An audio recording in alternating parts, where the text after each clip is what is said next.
Where they go? That's right, New York City. It's a very big, important city today, and it was a very important city over 100 years ago.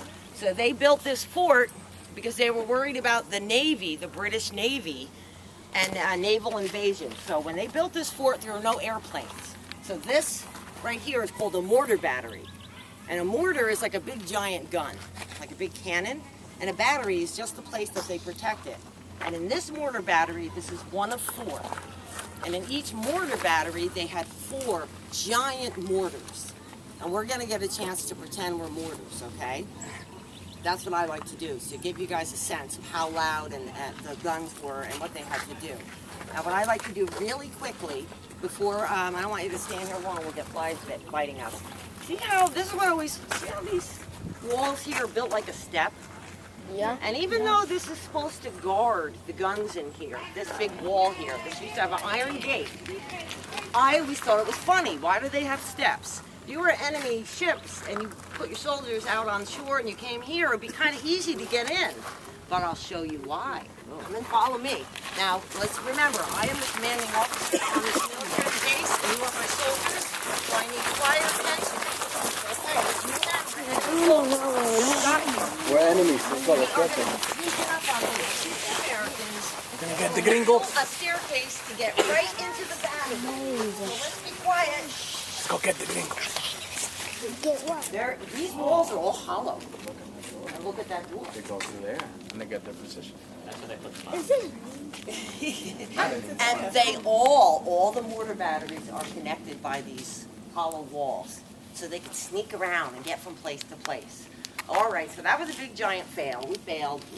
Let's go. They got us. So now that we're prisoners, let's go check out the guns. We did not get. They're not there now, but the place where they were is there, and we're going to go look at it right now. And we're all going to get in the middle, and we're going to pretend we're big mortars. Yep. And I'll have you guys say boom all at the same time. Yes, sir. How do I look like a maze? I think that was also by design to be sneaky and make it not so easy to get in and get those big mortars. You sure didn't want them to get their hands on that? Yes.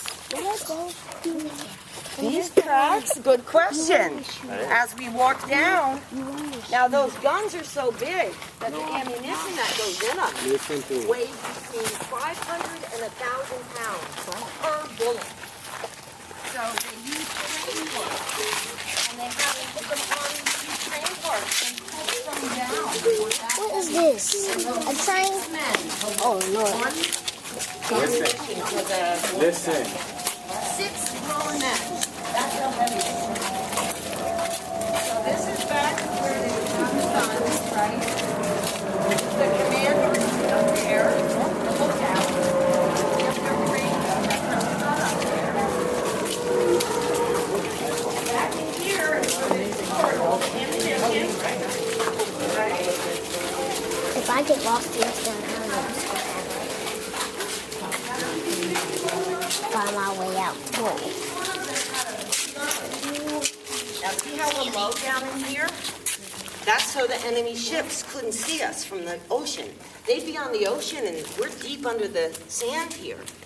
Now the guns, because there were no airplanes then, the guns here were designed to penetrate ship decks. So they didn't shoot like a torpedo and go into the side. They shot straight up.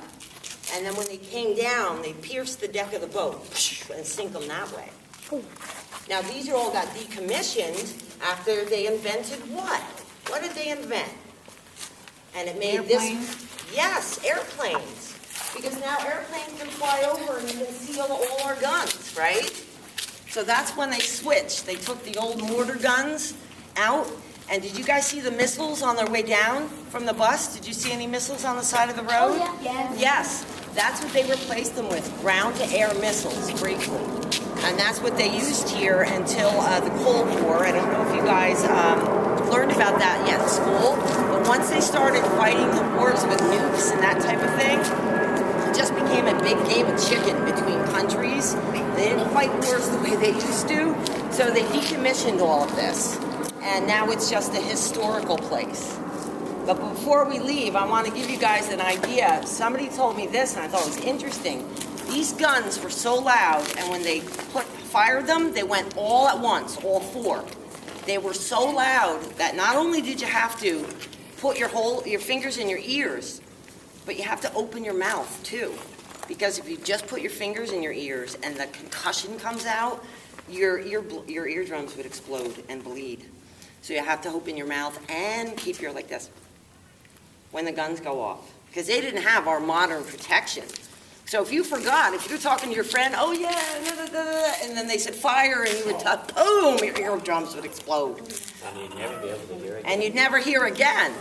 So I don't think our eardrums will explode now, but why don't we all like get in position and pretend we're a big mortar facing towards the enemy ship, and we'll all say boom when I say go, okay? Just part of them.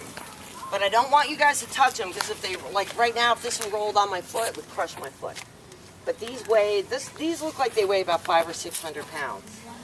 They're so heavy and dense, though. It would take how many men to lift them? 6. That's right, 6 men. It would be like 10 of you would weigh one of those. Oh. And that, can you imagine that thing, 4 of them firing straight up at once and then hitting your boat in the deck? Boom! Gone. But I'll tell you, nobody challenged us here after we built this fort. It was so formidable and so well armed. Nobody messed with New York Harbor after this was here. They were like, oh yeah, we're not going to do it. We're not going to make it. They have a really good fort right there. So they use fire to lift like them up and shoot them? Yeah, much like they loaded into the mortar. Were these already fired, or? I don't know if they're fired already. It looks like they might have were. been. Because this was a proving ground, meaning they practiced and tested weapons here. So there's a lot of these buried. Yes. You can find bullets at the beach. Yes, you can. Like actual bullets, like gun bullets. If they missed it, there's probably a whole bunch of these laying on the ocean floor right now. And like Will pointed out, you can still find bullets here in the sand. Sandy Hook, that's why you can't bring a metal detector here. Just in case there's some unexploded bullets laying around in the sand. And after Hurricane Sandy, they had to go all around and make sure all that was cleaned up because a lot of old bullets came up, and even we found a bunch of spent bullets when we came here. Yes? Does the Army use those bullets? Well, they did when they were here. They used them for practice. But after, I was told that after, I think it was World War I or World War II, they came and they melted all the guns down. Everything they could melt down, they used for metal, and they repurposed it for more modern military technology. So that's why you don't see any of the guns here now. You see a few left over, but these I think they uncovered after Hurricane Sandy. They were probably on the beach buried, and then they uncovered them, and that's probably why they're not in a special spot. They weigh so much, they were like, yeah, this is mine. Do you know why they're different sizes? Probably because each gun was a bit bigger than the other. Yeah. Oh, okay. Right? Yeah. Depending on the cannon. Yeah. Is there different kinds of bullets? Yeah. Yes, all different kinds of bullets. Yeah.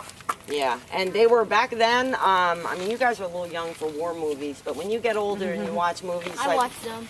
like Saving Private Ryan and that type of thing, those, these are the type of things that we use. But anyways, let's go over and talk about, let's do our little lighthouse talk. Yes. All right, sound good?